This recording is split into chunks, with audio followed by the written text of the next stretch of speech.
Jadi Panotocoro itu bukan satu hal yang kaku kalau saya. Tapi kalau di Pawiyatat kan enggak. Nah, adat ngene iki pakemnya gini. Oh, oke. Acara adat temon itu pakemnya harus gini. Oh. Menurut saya itu harus ditinggalkan. Karena pakem itu kan bisa berubah-ubah sesuai dengan perkembangan zaman. Oh. Nah, dari Cucuk Lampah akhirnya move atau berpindah haluan ke Pranotocoro itu tahun berapa itu, Mas? Waduh, ini cerita nggak ada habisnya loh kalau nggak apa-apa kan tadi kan Cucuk Lampahnya udah dijelasin tuh awal mulanya. Sekarang kelanjutannya kan naik level lah intinya kayak gitu. Ya, akhirnya Cucuk Lampah itu kan berjalan dan tiap minggu saya Cucuk Lampah. Siang malam, kadang Sabtu siang malam, Minggu siang malam Cucuk Lampah terus. Kemudian kita kan sadar lambat laun yang tidak bisa kita curi adalah umur kan. Jadi semakin hari semakin tua nanti saya kan mungkin usiaku misalnya sudah 50, apakah saya masih bisa Cucuk Lampah? Karena tren Cucuk Lampah sampai sekarang itu yang muda bener, rada bagus lah. Iya. Yang enak dilihat dan di video enak gitu. Iya, nanti kalau sudah ke sana kan pastinya akan berbeda. Nah, akhirnya aku harus saya harus belajar Pranotocoro. Sebenarnya gini, untuk keluarga kami itu tidak ada yang untuk bakat ngomong sebenarnya. Saya dulu tuh terkenal sebagai orang yang pendiam, termasuk kakak saya. Jadi sangat pendiam. Omah itu sak pabrik pendiam semua. Sak pabrik. Satu keluarga lah. Satu keluarga. Bahkan sampai sekarang teman-teman saya sekolah dulu SMA itu belum percaya kalau saya jadi MC, jadi Pranotocoro. Ari kok iso, Ari sing meneng, jadi saya terkenalnya begitu. Ari yang pendiam itu dulu begitu. Sekarang jadi Pranotocoro satu hal yang luar biasa. Akhirnya punya cerita setelah Cucuk Lampah sudah menguasai Semarang. Sombong sidik. Gak apa-apa dong. Sudah menguasai Semarang karena gini, saya bilang agak sombong sedikit karena wali kota saya sudah pernah Cucuk Lampah, putra wali kota. Gubernur saya sudah pernah menjadi Cucuk Lampahnya. Kemudian para kepala-kepala dinas saya juga sudah menjadi Cucuk Lampah. Di kota Semarang. Di kota Semarang. Jadi akhirnya sudah saya kuasai Semarang untuk Cucuk Lampahnya. Bahkan kakak saya kalah kalau di Semarang. Kalau di Semarang ya. Oh, berarti Cucuk Lampah tuh bukan hanya di pernikahan aja ya? Berarti kayak acara-acara tertentu ada nggak sih atau? Bukan, kalau Cucuk Lampah memang istilah di pernikahan. Oh, pernikahan. Kalau Pak Wali dan yang lainnya itu di pernikahannya anaknya. Oh iya, beliau mantu. Tak kira ini acara. Bukan, beliau mantu pakai saya. Artinya kan saya sudah punya kebanggaan tersendiri karena salah satu gubernur waktu itu Cucuk Lampahnya mempercayakan ke saya. Kemudian ada beberapa wali kota, even saya ikut bantuin. Kan saya bangga juga waktu itu. Akhirnya karena mengingat umur, saya kan harus melompat ke yang lain. Yang peluang yang cukup besar adalah di Pranotocoro. Itu akhirnya tahun berapa itu, Mas? Masih ingat nggak? Sebenarnya mungkin 2010-an lah. Oh, 2010-an. Ya, 2010-an. Dan dari nol, saya tidak belajar juga secara kan kita tahu di Semarang ada kursus-kursus untuk Pranotocoro. Ada namanya Permadani, ada Swagotra Budaya, ada Suryo Condro, macam-macam lah, Sang Paworo. Tapi saya mengawali itu bukan dari kursus. Saya masih ingat ya sekitar 2010 kurang itu. Saya ikut siaran dengan Pranotocoro senior waktu itu almarhum Pak Sayuti Anggoro. Ini saya nggak apa-apa ya sebut guru-guru saya. Oh, nggak apa-apa dong. Kan mengingat lah. Saya waktu itu sudah dekat dengan beliau. Saya sebagai Cucuk Lampah, beliau sering jadi Pranotocoro kondang waktu itu. Saya ingat diajak siaran radio berbahasa Jawa seperti ini, kita ngobrol gini. Itu kan sebenarnya kalau kita ngobrol gini kan tidak ketemu dengan yang mendengarkan di radio. Itu satu saat biasanya siaran itu kan ada narasumber Pak Sayuti, kemudian ada operatornya, kemudian ada moderator, hostnya, tapi bahasa Jawa. Di situ beberapa kali saya siaran, tetapi saya cuma sebagai cantrik, cuma pendengar, karena saya nggak bisa ngomong, tidak pintar ngomong. Satu saat yang biasa menjadi moderator hostnya itu berhalangan nggak bisa hadir.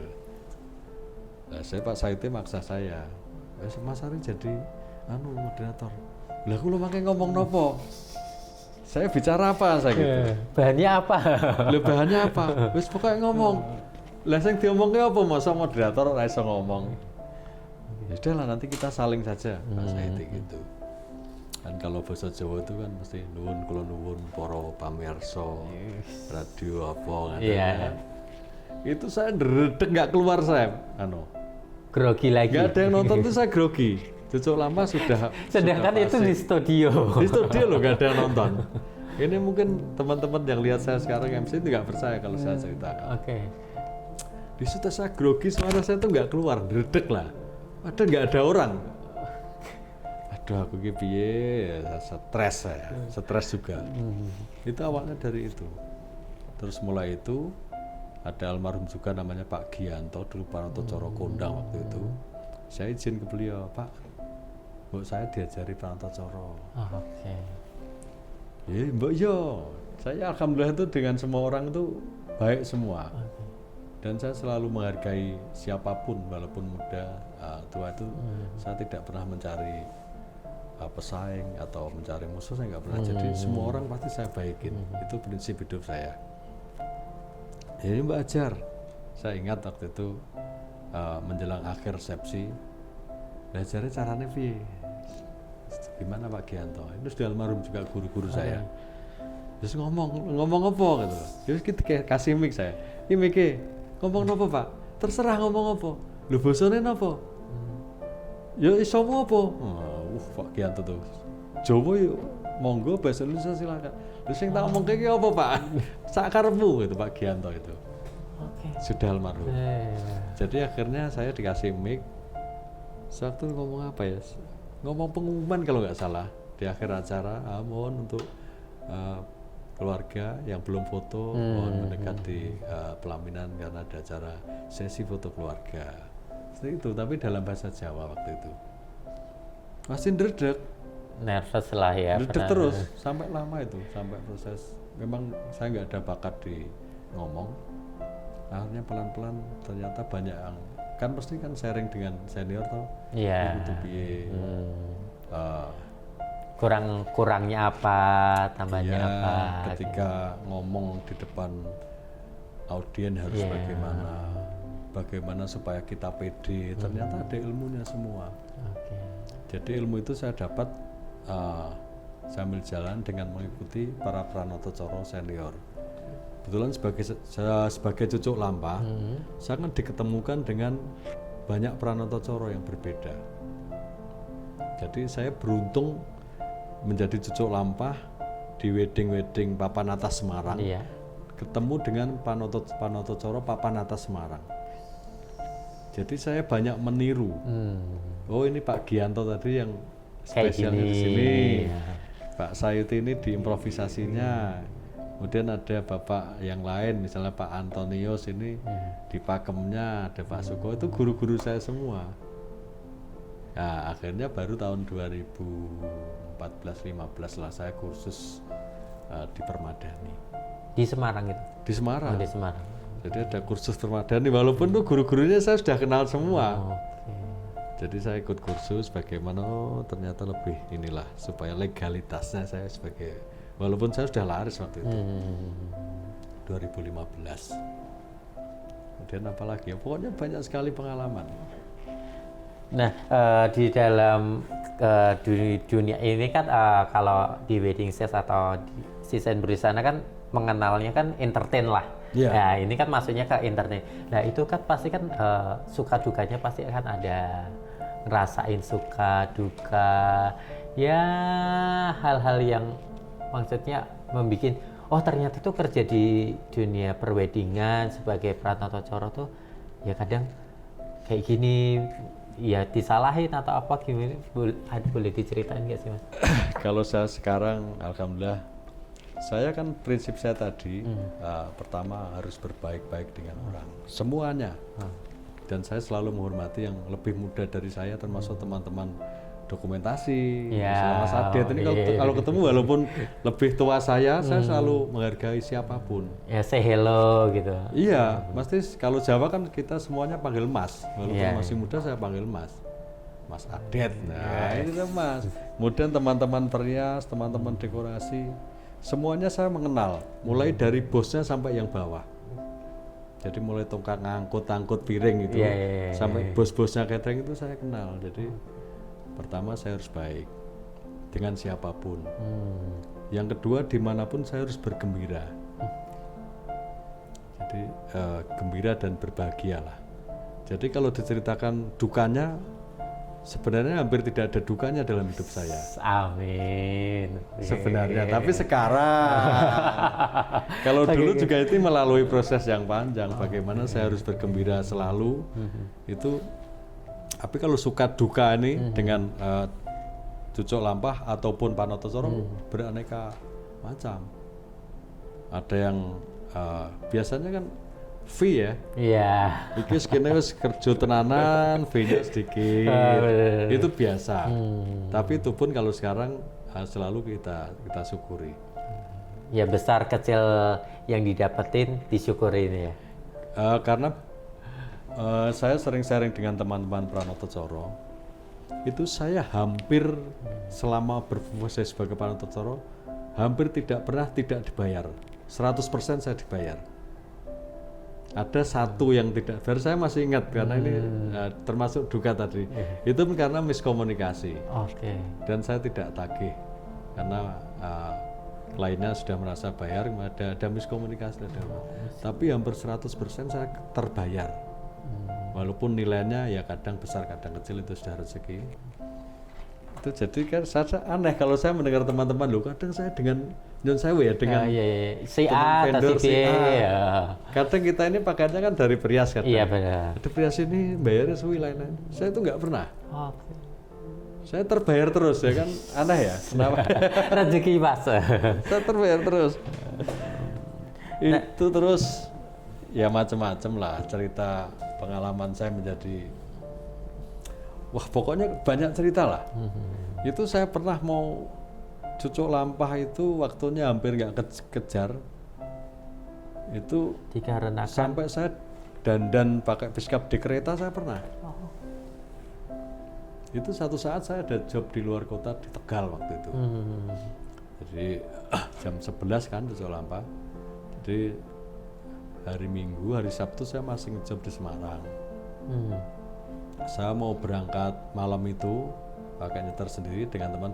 Wah mendingan besok naik kereta pagi Kaligong itu loh. Oh iya benar. Nah, kan Kaligong jadwalnya saya lihat jadwal 8:30 sampai di Tegal.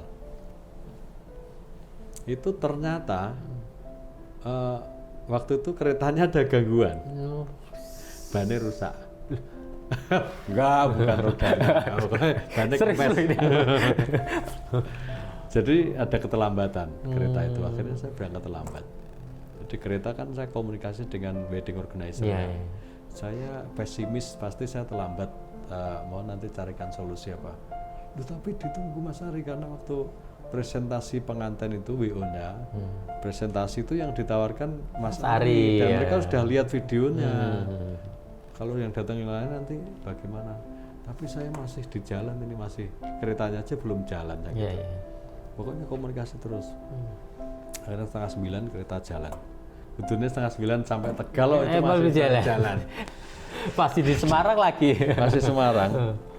Itu tuh kita komunikasi terus. Pokoknya ini Mas kita siapkan, kita berusaha ulur waktu di sana. Termasuk MC, termasuk WO berusaha ulur waktu. Ya sudahlah kita jalan sampai Batang. Saya laporan terus. Mas Ari ini kelihatan. Ya udah. Kelihatannya masih bisa ini saya gitu. Jadi saya cari sama kondektur kereta. Pak, gerbong yang sepi mana? Di sana Pak, restorasi. Mau apa? Pokoknya langsung saya bawa koper, saya bawa ke sana, buka sus, saya tata, buat di sana. Orang-orang lihat nih, kan nggak kosong nih gerbong. Orang-orang lihat nih, kayak pakai face cap gini, pokoknya cuek lah, kata pendek, pakai face cap, pakai ini dan itu. Dan komunikasi jam sekitar 11 kurang 15 saya sampai stasiun Tegal. Tapi ada yang jemput saya. Pokok teleponan nih. Sampai mana Mas? Ya sudah, mobil sudah di parkiran. Udah ready lah. Pokoknya dramatis lah. Karena ceritanya di situ, karena kereta terlambat, pas sana penumpangannya kan numpuk. Iya. Jadi saya mau turun dari kereta itu penuh orang. Pokok aku jarian. Tarik angkat. Tarik angkat, saya lari jarian sampai yang nyopir sudah dari parkir. Terus kita ngobot lah, ngobot CS. Jadi itu pas, pokoknya kalau pertolongan Tuhan itu kita nggak tahu ya. Itu mobil pengantin masuk pakai forwarder, tulis saya belakangnya. Yes. Saya lewat belakang, pintu belakang, dia lewat pintu depan. Jam 11 persis saya sampai sana. Tamunya sudah ramai. Akhirnya sudah kirap seperti nggak ada apa-apa, aku pura-pura cuek lah. Coba gitu. Sampai periasnya itu gini. Saya langsung ditepuk pundak saya, digebuk lah. Buk. Senengannya deg-degi wong tua. Jadi nyuruh pun saya minta maaf. Sampai saya ngerti nggak tadi kalau perias itu kan pasti ikut mobil pengantin loh. Iya. Periasnya dari sampai forwarder, waduh, ngono ki pengantinnya sopir Prias itu si Prias. Pak, coba banter-banter. Nanti bunga-bunganya ini mobilnya lepas. Coba banter-banter. Jadi forwardernya jauh. Berhenti lagi nungguin itu gara-gara nunggu saya. Untuk mengulur waktu lah. Iya. Itu salah satu cerita. Nah, di dunia apa tadi? Pranoto Coro atau apa tuh namanya tadi? Iya, Pranoto Coro atau Cucuk Lampah. Cucuk Lampah. Nah, seberapa menjanjikan sih Mas terjun di dunia seperti ini? Kan biar Sisen Berisana tuh tahu ini ternyata yang kerjaan kayak gini juga nggak main-main kan. Ini kan ada pelajarannya, terus ada artinya juga. Pasti kan seberapa besar atau menjanjikan sampai Mas Ari benar-benar yakin nih ini aku kerja di situ. Sebenarnya semua tergantung rezeki dari sana, tapi kita wajib untuk berusaha. Untuk Pranoto Coro sendiri, untuk sebagian teman-teman kalau di kursus di Pawiyatan ya kursus, itu memang tidak ada patokan harganya. Tetapi di era sekarang ini, menurut saya ini pribadi ya, pendapat saya pribadi, wedding itu kan sudah menjadi satu industri. Jadi kita harus punya patokan harga sebenarnya. Punya standar lah. Ya, walaupun di budaya Jawa ini masih tabu. Tetapi kan tidak bisa kita hindari. Kemudian sampai di mana bisa menghidupi kita, itu tergantung bagaimana kita mensikapi juga. Ada beberapa teman yang Pranoto Coro itu cuman buat samben. Kalau buat samben apapun, kalau buat samben itu tidak akan bisa menghidupi. Makanya saya memutuskan total di Cucuk Lampah dan Pranoto Coro. Dan 2005 sampai sekarang 15 tahun kan bisa menghidupi saya. Iyalah, sampai sekarang. Iya, saya bisa beli rumah, bisa beli mobil, semuanya full dari kerjaan dari Pranoto Coro dan Cucuk Lampah. Kalau kita waktu itu, kalau saya nalar ya nggak akan cukup. Tapi karena saya berusaha ikhtiar seperti itu, akhirnya ternyata bisa menghidupi. Kan secara fee kan tergantung bagaimana ini marketing ya. Iya benar. Bagaimana kita menjual dan siapa yang kita tawarkan di mana. Kalau dulu kan dipandang sebelah mata, seorang Pranoto Coro itu semacam pelengkap. Tambahan lah ya, ada atau tidaknya ya itu pilihan terakhir intinya kayak gitu ya. Dulu tuh Perias itu mempunyai paket. Dulu sebelum adanya wedding organizer, itu kan Perias itu semacam wedding organizer bayangan. Dulu, jadi Perias itu pasti punya dekorasi, Perias punya paket Pranoto Coro, sampai punya teratak kalau dulu. Berias dulu begitu. Jadi dia punya obor sampai Komplit lah. bolo pecah itu dia sediakan. Jadi karena dia jual paket kan pasti ada yang mahal dan ada yang murah. Ini Panatosoro pelengkap gitu. Cuman sekarang ini kan lama-lama Panatosoro menjadi kebutuhan. Jadi kadang-kadang tidak ikut paket lewat perias. Bahkan era sekarang kan perias itu jarang sekali yang sekalian include dekorasi. Ya perias saja sekarang kayak gitu. Kan. MUA ya MUA saja, dekor saja. Nah, termasuk Panatosoro saja. Karena untuk pasar-pasar yang middle up, yang menengah ke atas, ini tidak mau kalau dikasih paket. Gitu nggak pengalaman gitu ya? Untuk berarti perbedaan dulu sama sekarang kan jauh lebih berbeda ya. Sekarang lebih ya kalau mau cari Panatosoro ya pengantin pasti cari sendiri. Iya. Make upnya cari sendiri. Betul sekali. Beda sama awal mulanya 2001 ya Mas ya. 2001 kan masih ada kayak paketan-paketan. Iya, 2010 ke bawah sana lah. Itu ya kita Panatosoro itu yang murah sekali. Bahkan sampai sekarang pun kalau memang dia jual murah ya banyak. Oh ada. Banyak bukan ada. Oh banyak ya. Itu kan mungkin marketing ya. Kalau marketing kan ya semuanya sih basic marketing kan gitu. Kita mau jualan di mana? Mau jualan di supermarket atau di pasar tradisional? Sego pecel itu loh, neng pasar itu kan 2.500 ya, gitu. Bisa dapet lah. Ya dengan di mall-mall yang modern 15.000. kode sego pecele rasanya juga hampir sama, cuman kemasannya berbeda. Nah, sekarang di mana kita akan jualan kan gitu.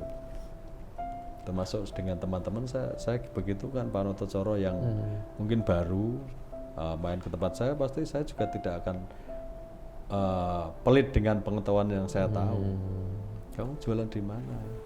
Harus mosok nek wong misalnya kita mantu di kelas-kelas pejabat pakaiannya ngelomprot kan juga nggak mungkin kan? Ya nggak sopan lah intinya kayak gitu. Iya paling tadi kemasannya podo-podo sego pecel kuwi nasi pecel, tapi kemasanmu yang berbeda. Nah, kalau kita bersaing dengan kompetitor yang dengan bahan yang sama, dengan ngolah cuman nuwun kula nuwun, wonten ngarsaning para pepunden sepuh, itu kan bahasa standar semuanya sama. Tapi yang membedakan kemasannya piye. Hari ini bungkusan lontong ini bungkusnya nganggo apa itu? Pakai plastik atau pakai daun? Macam-macam. Oke. Bisa ditentukan sendiri.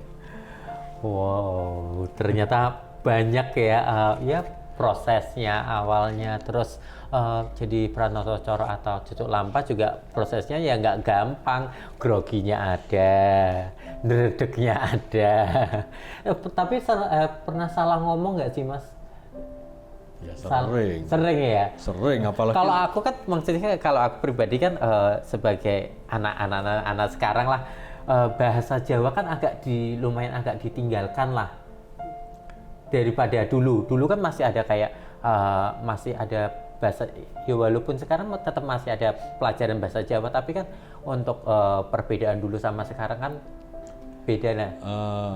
Itu yang menjadi salah satu saya agak dipilih untuk Panatosoro yang era sekarang.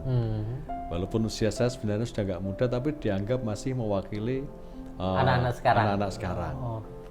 Jadi Panatosoro itu bukan satu hal yang kaku kalau saya. Tapi kalau di Pawiyatat kan enggak. Nah, adat gini pakemnya gini. Acara adat temon itu pakemnya harus gini. Menurut saya itu harus ditinggalkan. Karena pakem itu kan bisa berubah-ubah sesuai dengan perkembangan zaman. Walaupun dalam beberapa acara adat ya kita harus banyak dengan menggunakan Jawa. Misalnya acara siraman, itu mungkin 90% saya menggunakan bahasa Jawa ketika mengantarkan siramannya. Tapi di jeda-jeda acara itu, cara mata makan saya tidak harus menggunakan bahasa Jawa. Betul. Ya sih, beberapa kali kayak terakhir kemarin ya Mas, kita ketemu ternyata pas waktu siramannya pakai bahasa Jawa. Walaupun orang tahu arti atau enggaknya ada. Tapi pas waktu mempresent tamu atau yang lainnya makan ya pakai bahasa Indonesia. Iya, acara yang sebenarnya acara adat itu kalau di tradisional, di pernikahan dulu ya, itu kan dimulai dari acara siraman dan midodareni dan cara panggih atau adat temon dan resepsi. Kalau panggih, ketika panggih lempar suruh njak telur, ya saya bahasa Jawa full. Oke. Tapi ketika selesai itu, supaya audien tahu maknanya apa, Artinya apa ya gitu. kan saya ya, harus betul. mentranslate ke Iya, bahasa benar. nasional atau yang lain, iya. supaya audien itu tahu. Lihat ternyata dengan gaya saya seperti itu, ini saya banyak dicari oleh Orang-orang pengantin yang sekarang. Walaupun itu pro kontra kalau di dunia Pranoto Coro aslinya ya. hari ini apa sih Pranoto Coro kok ngene gitu banyak, tapi kan tidak masalah. Oh berarti juga ngalamin namanya ya kok Mas Ari kayak gitu sih Pranoto Coro kok pakai bahasa Indonesia nggak full Jawa semuanya. Oh, itu namanya dikritik oleh teman-teman tuh sangat sering. Berarti ya kritikan-kritikan itu ada juga ya. Banyak. Terus nanggapinya